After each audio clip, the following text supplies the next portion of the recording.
জমকালো বিয়েতে জমকালো ড্রেস তো হবেই, তাই না? একটা আপুদের 13টা ড্রেসের অর্ডার ছিল গায়ে হলুদের। তো ড্রেসগুলো হচ্ছে আমি 3টা ডিজাইনের ভিতরে রাখছিলাম, তো প্রত্যেকটা তো দেখানো সম্ভব না। তো যে 3টা ড্রেস নতুন করছি মানে ডিজাইন, সেগুলোই আপাতত দেখাই দিই। এটা ছিল সারারা, দেখতে পাচ্ছেন।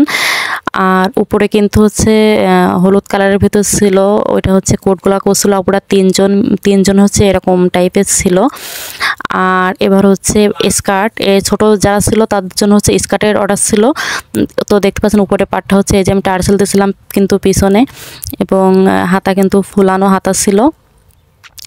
আর হচ্ছে এই যে স্কার্টটা, এই যে স্কার্টের কিন্তু নিচে কিন্তু আমি হচ্ছে দড়ি দিয়ে দিয়েছিলাম, এবং সেই দড়িতে কিন্তু টার্সেল দেওয়া, এই যে দেখতে পাচ্ছেন। আর এই যে টার্সেল ঠিক এইভাবে থাকবে, অনেক সুন্দর ছিল, কাপড়টা অনেক সুন্দর ছিল। তারপর হচ্ছে এই যে আরেকটা হচ্ছে, এটা যেহেতু সবাই তো একরকম পরবে না, তাই না? এটা হচ্ছে খালার জন্য ছিল। তো খালার জন্য যে কলস হাতা দিছিল, এটা কিন্তু লং ছিল। এটা হচ্ছে থ্রি পিস ছিল আর কি। তো এই যে দেখতে পাচ্ছেন কলস হাতা। আর হচ্ছে এই যে নিচের পার্ট কিন্তু এটা হচ্ছে স্কার্ট প্লাজো করছিল, চেন দেওয়া ছিল পিছনে অবশ্য। আর এই যে স্কার্ট প্লাজো, আর অবশ্য 2 কালার হওয়ার কারণ আছে, যেহেতু আপনাদের অনেকগুলো ড্রেস এক থানে সব কাপড় ছিল না, তাই হচ্ছে আলাদা করে এই কাপড়টা নিতে হয়েছিল।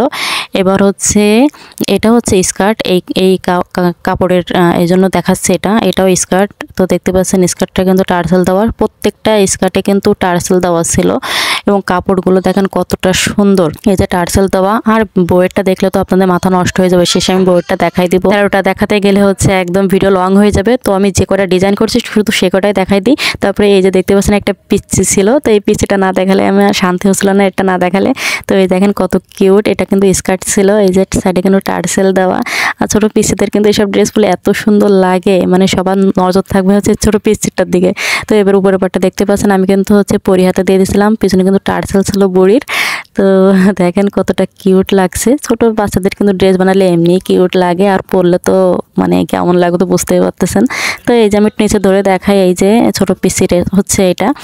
এবার হচ্ছে আপনাদের হচ্ছে আমি বোর্ডটা দেখাবো। ও এর আগে বলে নিই, আপুরা হচ্ছে আমার কাছে 4টা বেল্টের আবদার করছিল, তো আমি 4টা বেল্টও বানাই দিয়েছিলাম। এই যে দেখতে পাচ্ছেন মাজায় দিবে এইভাবে। তো এবার হচ্ছে বোর্ডটা দেখাবো। তো বোর্ডটা দেখেন কতটা সুন্দর, মানে না দেখলে বুঝবেন না, আর সামনাসামনি তো আর বেশি সুন্দর। দেখেন সারারা ছিল, বইয়ের জন্য হচ্ছে সারারা ছিল, অনেক বেশি কিন্তু নিচে ঘের ছিল।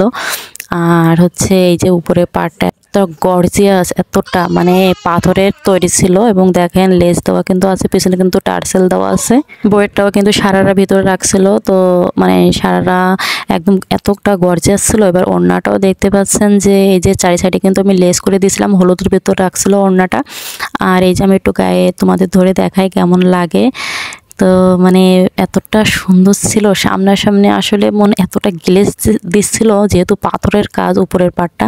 তো তোমাদের কাছে কিন্তু কেমন লাগলো অবশ্যই কিন্তু কমেন্টস করে জানাবা, আর ভালো লাগলো অবশ্যই কিন্তু লাইক কমেন্ট শেয়ার করতে ভুলবা না। সবাই ভালো থাকো, সুস্থ থাকো, আল্লাহ হাফেজ।